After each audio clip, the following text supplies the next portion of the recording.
actually knew I was pregnant until I went to the pharmacy because we're actually thinking I had malaria. Welcome to today's video. I'm glad to have you here. Of course, if you're new here, you're mostly welcome. And of course, my returning subscriber, you know the drill. You're welcome, guys. I got your back and I know you got mine too. So, welcome, guys, to today's video. So, today I'm going to be sharing my experience during my pregnancy journey.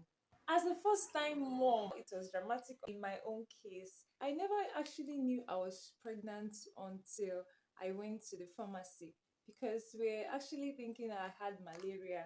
That was my initial thought that I had malaria. So I even told my husband on that day, that was on the Sunday, that that we should get some drugs from the pharmacy, that I think I have malaria because my sickness no dey pass malaria and typhoid.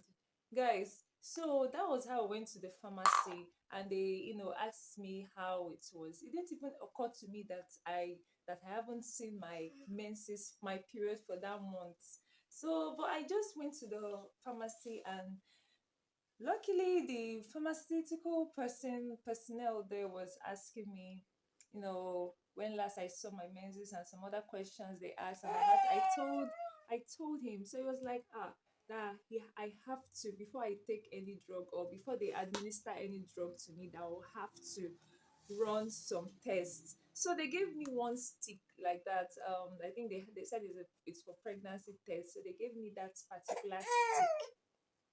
So that was a stick that I used. I actually bought two because I know it was the first time and I've not used it before. So in case I make mistake with the first one, so I'll get it right the second with the second one.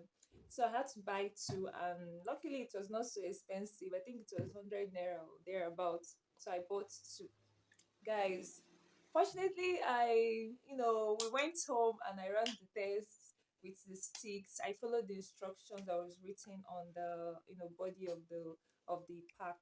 Yeah, so that was how I used the stick to run the test, and it came out that I was pregnant. It came out positive. I said, wow. Guys, the first thing I did was to, you know, run to church. First of all, I told my husband, fine. Okay, then he was not back yet, but I ran to church to, because actually I'm a Catholic, so I ran to Blessed Sacrament, and I just had to allow God to take control because I was not even expecting that I was going to be pregnant at that time. You get, so I was not expecting at all. My mind was not even there at all. But of course, I said, let the will of God be done because He has a perfect plan for everything. Yeah. The pregnancy did not just come immediately. I got married. I had like 3 months or 4 months or so, or 5 months. There about Sha.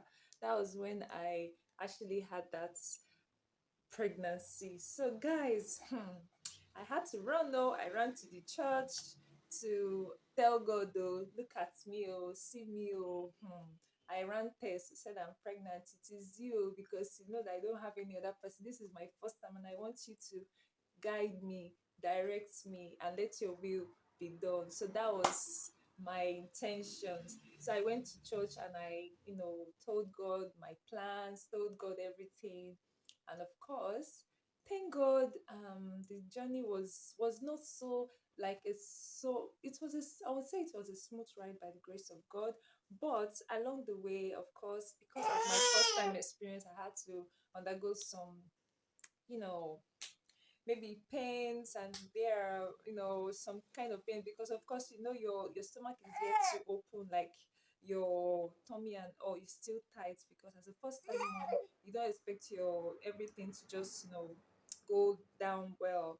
But fortunately for me, I wouldn't say I had much complications anyway, but I would say, I don't know if I should call that a complication because the complication I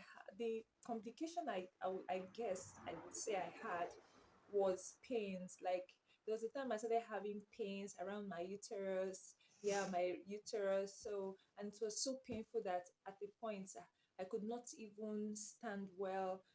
The pain was so severe that of course my husband had to rush me down to the hospital.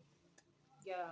So of course, I was given bed and I stayed there for like 2, 3 days. Yeah, 3 days. So of course, they gave me drugs and drips and injections and everything. So after that, I came back home. Okay, after the time I got to know that I was pregnant. Then I was still reluctant. I did not start antenatal immediately because the whole thing was still new to me. Antenatal, I was still not getting all the whole vibes. Like, and it was so sounding, everything was still sounding new to me. But anyways, I just had to go to the hospital and register for antenatal. First of all, they asked me to get my HMO. That's, I don't know if you know what HMO is. If you are under federal hospital, you should know what it is. So that was when I went to get my HMO, and of course they registered me for antenatal, and they took some blood tests, and of course you're going to run HIV tests and some other important tests that we run. Yeah, so it's very important that you run those tests. So guys, it's actually I think it took me up to 2 months, okay, 2 months, a month or two before I registered for antenatal. So the first day I went to see the doctor, I was like, so this is your first time coming for antenatal. Now that is, I don't know if you intend to deliver at home. It was funny though, although he was kidding, but at the same time, the message he was trying to send was I was supposed to register for antenatal on time. You understand? So that was supposed to be come earlier than this. But anyways, fine and good. I started my antenatal journey, and of course, we had classes for pregnant mothers. They have classes for us, that's to teach us what and what to expect, what and what to do, things to do, and the rest of that. So, time for doctor. I meet my doctor's appointment. Of course, I go see my doctor because as a pregnant woman, you don't take drugs. You're not allowed to just take drugs anyhow. You understand? Because there are some drugs that will be very delicate for both you and the child.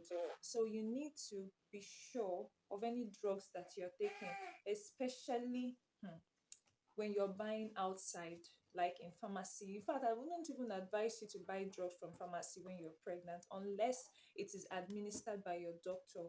Okay, that is when, okay, maybe they don't have it in the clinic, then you can go get it from the pharmacy. Yeah, that is what I would advise.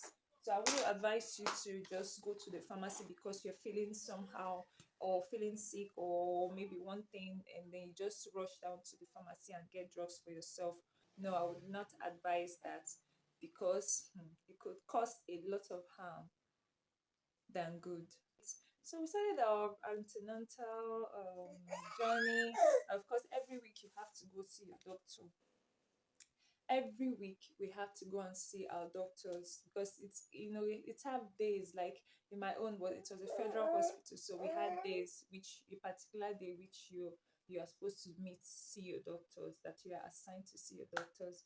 So guys, food that I was eating, guys, I was eating a lot of because when you're pregnant, there's this cravings you have for some food. When you talk about cravings, a lot of people talked about, like, they have cravings for a particular food, or like there are some food that they can't eat. Of course, it happened to me, guys.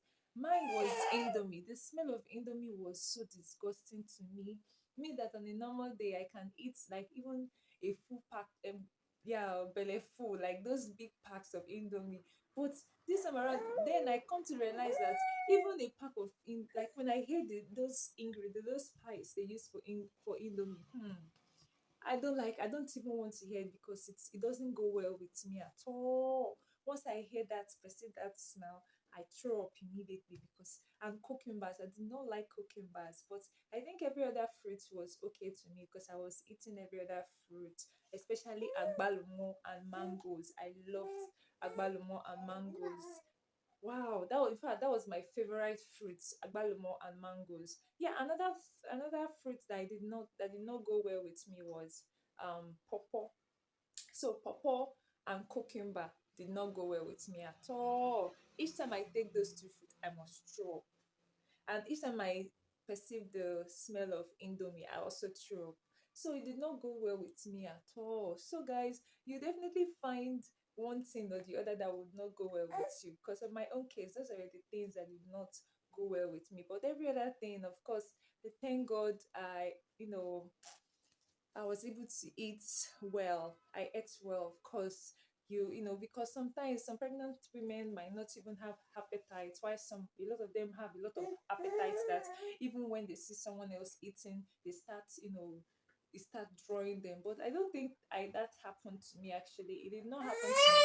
Yes, because I can't remember any situation whereby I would see someone eating and I would want to go and try to eat their food or beg them for food. Or no, it did not happen to me. Like I used to hear that a lot, but I was thinking it was going to happen to me, but I was just calculating that this particular thing people are talking about. But no, fortunately it did not occur. It didn't happen in my own case. Another thing was in one of my appointments with my doctor. So he told me that was when I was almost due. Yes, he told me, I think that was when I was around 38 weeks or thereabout.